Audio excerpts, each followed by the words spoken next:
Hello students, welcome to my YouTube channel study survey. I hope आप लोग मज़े में होंगे। आज हम लोग क्लास 12th के वीवीआई ऑब्जेक्टिव्स के बारे में पढ़ने जा रहे हैं। अगर इससे पहले आपने मेरा वीडियो देखा होगा तो आई होप आप सारे के सारे ऑब्जेक्टिव आसानी से मार देंगे। अगर आपने वीडियो नहीं देखा है तो मेरे चैनल में जाएं और वीडियो को देख लें। और इस वीडियो के सेशन में आपको 12th क्लास के इंग्लिश बुक का सारा चैप्टर का एनालिसिस हिंदी में करवाया जाएगा, उसका क्वेश्चन आंसर समरी और ऑब्जेक्टिव के साथ। तो अगर आपने मेरे चैनल को सब्सक्राइब, लाइक और शेयर नहीं किया है तो सब्सक्राइब, लाइक और शेयर कर दें और बेल आइकन की घंटी बजा दें। और आपने कितना ऑब्जेक्टिव सही मारा है वो मुझे कमेंट करके ज़रूर बताएं। तो चलिए हम लोग स्टार्ट करते हैं अपने ऑब्जेक्टिव्स। तो आपका पहला ऑब्जेक्टिव है, who has retain the poem song of myself. First option आपका है जॉन डन, सेकेंड ऑप्शन है आपका वाल्ट विटमैन, और थर्ड ऑप्शन है आपका कमला दास, और फोर्थ ऑप्शन है नन। तो जल्दी से बताइए इसका आंसर क्या होगा। तो मैं आपको बता देता हूँ पहले इसका हिंदी करके कि ये जो कविता है सॉन्ग ऑफ माई सेल्फ, ये किसने लिखी है। तो इस जो लिखी है वो वाल्ट विटमैन ने लिखी थी, ठीक है। और जॉन डन ने कौन सी कविता लिखी है, sweetest love I do not go. Kamala Das ने तो माई ग्रैंड मदर्स हाउस लिखा है। चलिए आइए हम लोग दूसरे ऑब्जेक्टिव पे चलते हैं। When was Walt Whitman born. आपका फर्स्ट ऑप्शन है 1819, सेकेंड ऑप्शन है 1892, थर्ड ऑप्शन है 1572, फोर्थ ऑप्शन है 1631। तो इसका आंसर है 1819। मतलब वाल्ट विटमैन का जन्म कब हुआ था, तो 1819 ईस्वी में हुआ था। चलिए आपका तीसरा क्वेश्चन है, Walt Whitman died in. First option 1819, second option 1892, third option 1572, fourth option 1631। तो इसका आंसर बताने से पहले इसका मतलब क्या होता है कि वाल्ट विटमैन की मृत्यु कौन सी ईस्वी में हुई थी, तो 1892 ईस्वी में हुई थी। अच्छा, 1819 में वाल्ट विटमैन का जन्म हुआ था, और 1572 में किनका जन्म हुआ था, तो जॉन डन का जन्म हुआ था। 1631 में क्या हुआ था, तो जॉन डन की क्या हुई थी, मृत्यु हुई। चलिए हम लोग अपने चौथे ऑब्जेक्टिव्स में आते हैं। चलिए चौथा ऑब्जेक्टिव इस प्रकार है, Walt Whitman was a children's poet, people's poet, metaphysical poet and none. तो इसका मतलब क्या होता है, तो वाल्ट विटमैन थे एक कैसे कवि थे, बच्चों के कवि, लोगों के कवि और आध्यात्मिक कवि, इनमें से कोई नहीं। तो इसका आंसर है पीपल्स पोएट। वाल्ट विटमैन को लोगों का कवि कहा जाता था, है ना। और मेटाफिजिकल पोएट किनको कहा जाता था, तो जॉन डन को कहा जाता था, जो कौन से कविता की रचना किए हैं, तो sweetest love I do not गो के। तो आइए हम लोग अपने पांचवें ऑब्जेक्टिव की तरफ चलते हैं। Walt Whitman was a poet, metaphysical first option, second option individualistic, third option theological, और फोर्थ ऑप्शन ऑल। इसका मतलब होता है कि वाल्ट विटमैन एक कैसे कवि थे, कैसे कवि थे, तो आध्यात्मिक कवि थे, व्यक्तिवादी कवि थे, धार्मिक कवि थे, यह सभी। तो इसका आंसर है व्यक्तिवादी कवि थे। और मेटाफिजिकल पोएट कौन थे, तो वही जॉन डन, जिन्होंने कौन सी कविता की रचना की, तो sweetest love I do not गो। चलिए अब आते हैं वाल्ट विटमैन। आपके छठा जो क्वेश्चन है, तो Walt Whitman belonged to America, London, Russia, China. मतलब वाल्ट विटमैन से संबंधित थे, कहाँ से संबंधित थे, कहाँ रहते थे, तो इसका आंसर है अमेरिका में रहते थे वो, ठीक है। चलिए आपका छठा क्वेश्चन हो गया। सातवें क्वेश्चन पे आते हैं। At what age Whitman began to work as a carpenter. आपका फर्स्ट ऑप्शन है 14, सेकेंड ऑप्शन है 17, थर्ड ऑप्शन है 10 और फोर्थ ऑप्शन है 12। इसका मतलब क्या होता है कि किस उम्र से बिटमैन ने काम करना शुरुआत किया, किस रूप में, एज मतलब रूप में, कारपेंटर मतलब बढ़ई के रूप में। तो इसका आंसर है कि 12वें, अपने 12वें जन्मदिवस के पहले ही उन्होंने बढ़ई के रूप में काम करना शुरू कर दिया था। चलिए हम लोग आते हैं अपने 8वें ऑब्जेक्टिव की तरफ। तो अपना 8वां ऑब्जेक्टिव है, Whitman worked as a printer, first option, second option teacher, third option editor और फोर्थ ऑप्शन ऑल। तो इसका मतलब क्या हुआ कि बिटमैन काम करते थे किस रूप में, तो प्रिंटर के रूप में, छपाई करने वाले के रूप में, टीचर मतलब शिक्षक के रूप में, एडिटर मतलब संपादक के रूप में, ऑल मतलब सभी के रूप में। तो इसका आंसर है ऑल, सभी के रूप में वो कार्य करते थे। छपाई करने का वाला भी कार्य करते थे, शिक्षक का भी कार्य करते थे, संपादक का भी कार्य करते थे। चलिए हम लोग 9th ऑब्जेक्टिव के तरफ बढ़ते हैं। तो Whitman was a volunteer nurse during which war. First option cold war, second option world war, third option civil war, fourth option none. इसका मतलब क्या होता है, तो बिटमैन अपने वॉलंटियर मतलब होता है स्वयं के इच्छा से नर्स थे, ड्यूरिंग मतलब के दौरान, किस युद्ध के दौरान नर्स थे। तो पहला ऑप्शन कोल्ड वार मतलब शीत युद्ध के दौरान, वर्ल्ड वार मतलब विश्व युद्ध के दौरान, और तीसरा ऑप्शन आपका है सिविल वार मतलब सामाजिक युद्ध के दौरान। तो इसका आंसर है सामाजिक युद्ध के दौरान। चलिए हम लोग अपने 10वें क्वेश्चन की तरफ बढ़ते हैं। All of Whitman's poetry is collected in which book. First option Leaves of Grass, second option Endymion, third option under odeon, fourth option none. तो इसका हिंदी क्या हुआ कि बिटमैन की सारी कविताएं, बिटमैन की सारी कविताएं किस किताब में संकलित है, संगठित है। तो इसका आंसर है क्या, लिप्स ऑफ ग्रास। ये आपका 10वां क्वेश्चन हो गया। चलिए हम लोग 11वें क्वेश्चन की तरफ चलते हैं कि Whitman's poetry is known as. First option free rhythm, second option lack of rhyme, third option दोनों और fourth option none.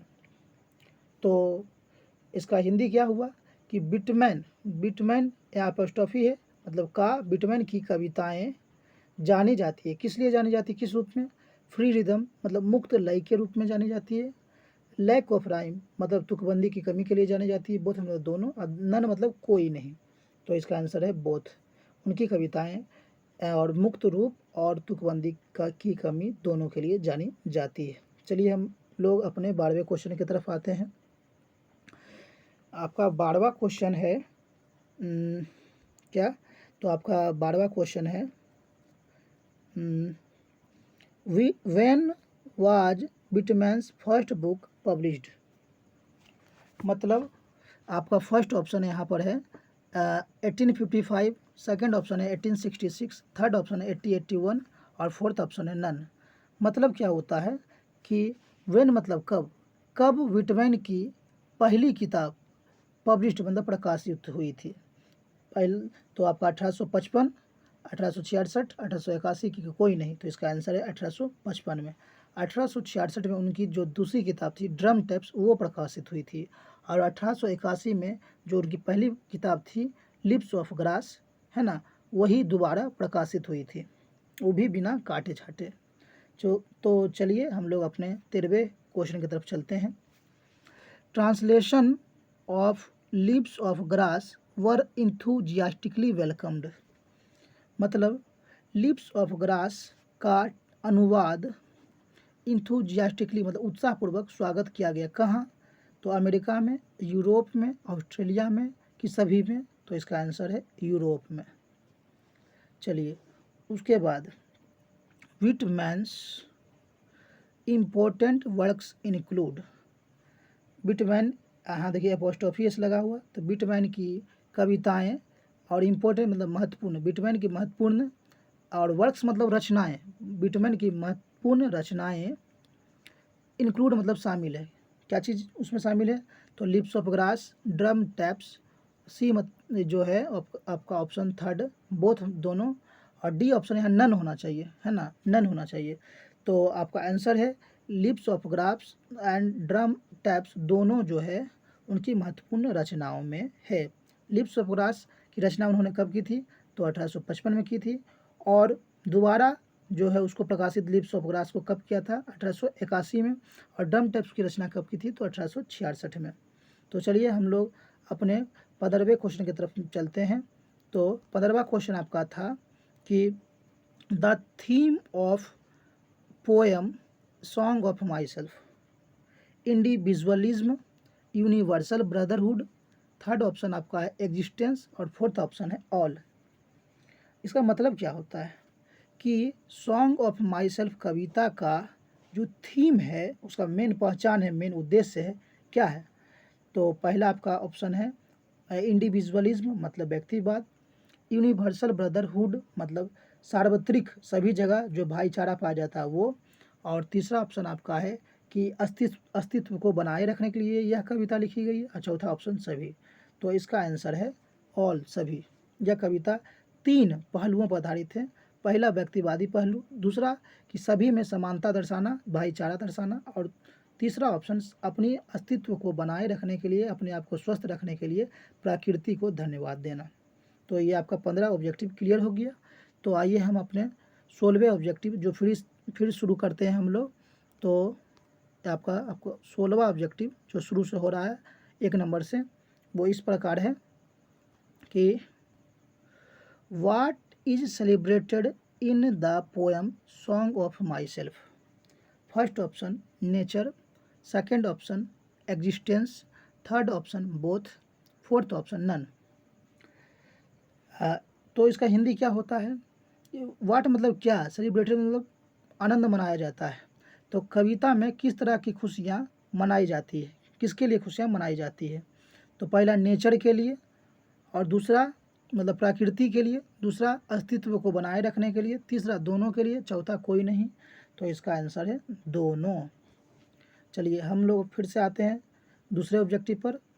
Who is a speaker in this poem, मतलब स्पीकर मतलब वक्ता, हु मतलब कौन, इस कविता में वक्ता कौन है, ये जो कविता कहता है वो कहने वाला कौन है, तो जॉन डन पहला ऑप्शन, वाल्ट विटमैन दूसरा ऑप्शन, तीसरा ऑप्शन कमला दास, और चौथा ऑप्शन नन। तो इसका आंसर है कविता कहने वाला कौन है, तो Walt Whitman.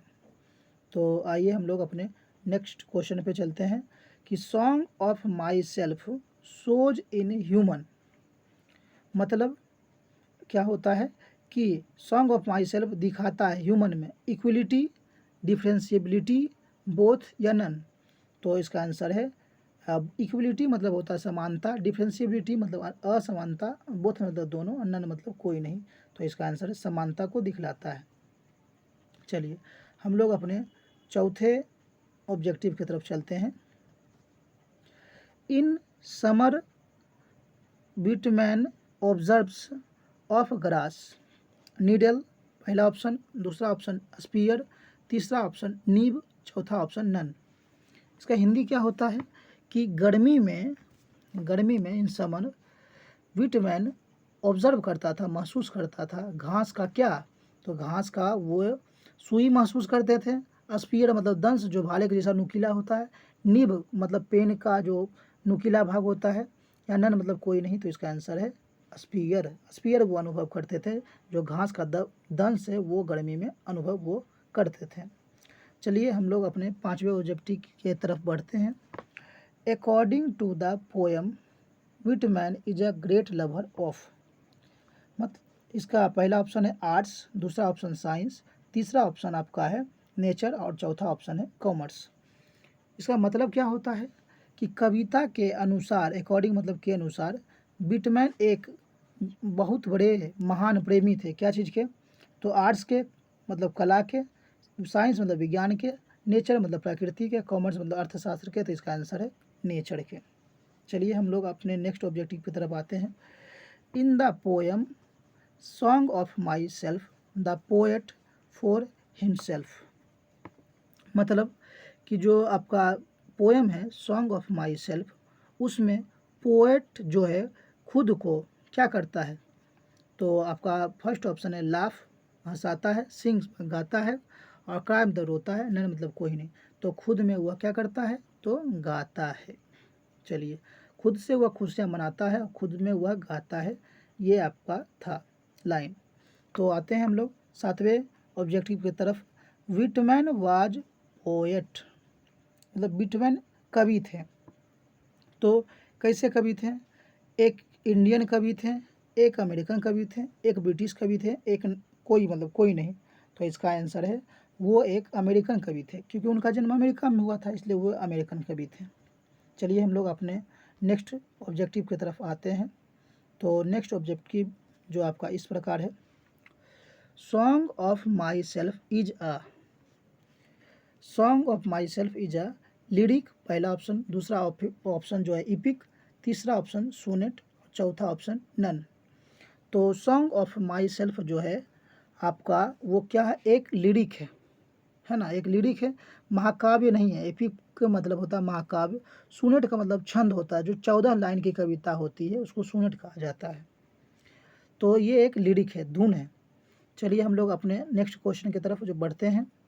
Schools stands for, schools stands for जो है first option academy, second option system of thought, third option both, और फोर्थ ऑप्शन नन। इसका मतलब क्या होता है, स्कूल का जो क्या अर्थ होता है उसके बारे में पूछ रहा है। तो स्कूल का क्या अर्थ होता है, तो इस पाठ में स्कूल का अर्थ एकेडमी शिक्षण स्थान है, या विचार है, एक तरह का विचार है, या दोनों ही है, कोई नहीं। तो इसका आंसर है इस पाठ में इसका मतलब है एक तरह का विचार। स्कूल्स का मतलब होता है एक तरह की विचार की व्यवस्था को हम लोग क्या कहते हैं, स्कूल्स। चलिए हम लोग अपने नेक्स्ट ऑब्जेक्टिव की तरफ चलते हैं। The poet enjoys himself and sings for, कवि खुद से क्या करता है, खुशियाँ मनाता है, इंजॉय करता है और गाता है। पब्लिक के लिए गाता है वो, बिलव्ड के लिए, या चिल्ड्रन के लिए, या सेल्फ मतलब खुद के लिए। तो इसका आंसर है खुद के लिए। चलिए हम लोग अपने अगले ऑब्जेक्टिव की तरफ चलते हैं। According to the poet atom of blood is formed by, first option soil, second option air, third option both, और फोर्थ ऑप्शन नन। तो इसका मतलब क्या होता है, तो जो कवि के अनुसार, अकॉर्डिंग मतलब के अनुसार, ऑफ लगा हुआ है तो दूसरे तरफ से हिंदी करेंगे। खून का प्रत्येक कतरा बना हुआ है, किससे बना हुआ है, मिट्टी से बना हुआ है, हवा से बना हुआ है, दोनों से बना है, या किसी से नहीं बना है। तो इसका आंसर है बोथ, दोनों से बना हुआ, हवा और मिट्टी दोनों से कवि का खून का प्रत्येक कतरा बना हुआ है। चलिए हम लोग अपने नेक्स्ट ऑब्जेक्टिव की तरफ चलते हैं। The word loaf stands for dance, first option, second option wonder, third option wander, और फोर्थ ऑप्शन इंजॉय। मतलब लोफ का मतलब क्या होता है, नाचना, वंडर मतलब आश्चर्यचकित होना, वांडर मतलब इधर उधर भटकना, और इंजॉय का मतलब आनंद मनाना। तो इसका आंसर वांडर, इधर उधर भटकना। ये वंडर नहीं, WONDR, वंडर नहीं, वंडर मतलब आश्चर्यचकित होना होता है, ये वांडर है, मतलब इधर उधर भटकना। चलिए हम लोग आते हैं अपने 13वें क्वेश्चन की तरफ। तो आपका 13वां जो ऑब्जेक्टिव है, creeds stands for what according to the poem. Creeds जो है इसका मतलब क्या होता है, कवि जो कविता है उसके अनुसार। तो पहला ऑप्शन रिलीजियस बिलीफ्स, और दूसरा ऑप्शन वांडर, तीसरा ऑप्शन सेलिब्रेट, और चौथा ऑप्शन ऑल। तो मतलब रिलीजियस बिलीफ मतलब धार्मिक विचार, वांडर मतलब इधर उधर भटकना, सेलिब्रेट मतलब आनंद मनाना, और जो चौथा ऑप्शन है मतलब सभी, ऑल मतलब सभी। तो इसका आंसर है कि रिक्रीड्स का मतलब होता है धार्मिक विचार। ठीक है, और हम लोग अपने नेक्स्ट ऑब्जेक्टिव के तरफ चलते हैं। तो विटमैन हार्बर्स फॉर गुड, पहला ऑप्शन, दूसरा ऑप्शन बैड, तीसरा ऑप्शन बोथ, चौथा ऑप्शन नन। मतलब क्या होता है, बिटमैन हार्डवर मतलब विश्वास रखते थे, आस्था रखते थे, किसके लिए, अच्छाई के लिए, अच्छा के लिए, बैड मतलब बुराई के लिए, दोनों के लिए, या नन। तो इसका आंसर है बोथ, दोनों में आस्था वो रखते थे, अच्छाई और बुराई के लिए। चलिए हम लोग आते हैं अपने नेक्स्ट क्वेश्चन की तरफ। How many times the word you has been used. मतलब कितने, हाउ मेनी मतलब कितने, टाइम्स मतलब बार, कितने बार जो यू शब्द है वो प्रयोग हुआ है कविता में। तो कविता में जो यू शब्द है वो एक बार प्रयोग हुआ है, कि ट्वाइस मतलब दो बार प्रयोग हुआ है, थ्राइस मतलब तीन बार प्रयोग हुआ है, कि इनमें से कोई नहीं। तो इसका आंसर है ट्वाइस, ये दो बार प्रयोग हुआ है। तो इस प्रकार ये 30 ऑब्जेक्टिव आपका क्या होता है, खत्म होता है। आपने इस 30 ऑब्जेक्टिव में कितना सही किया है आप मुझे कमेंट बॉक्स में ज़रूर मैसेज करेंगे, और साथ ही साथ आपको पढ़ने में क्या क्या समस्या आ रही है इंग्लिश पढ़ने में वो हमें मैसेज करेंगे। अगर आप मैसेज करेंगे, कमेंट करेंगे, तो मैं उस पर ज़रूर वीडियो बनाऊंगा। अगर यह वीडियो आपको अच्छा लगा होगा तो मेरे चैनल को लाइक सब्सक्राइब कर देंगे और बेल आइकन की घंटी बजा देंगे, ताकि इस प्रकार का वीडियो आपको मिलता रहेगा। Thank you.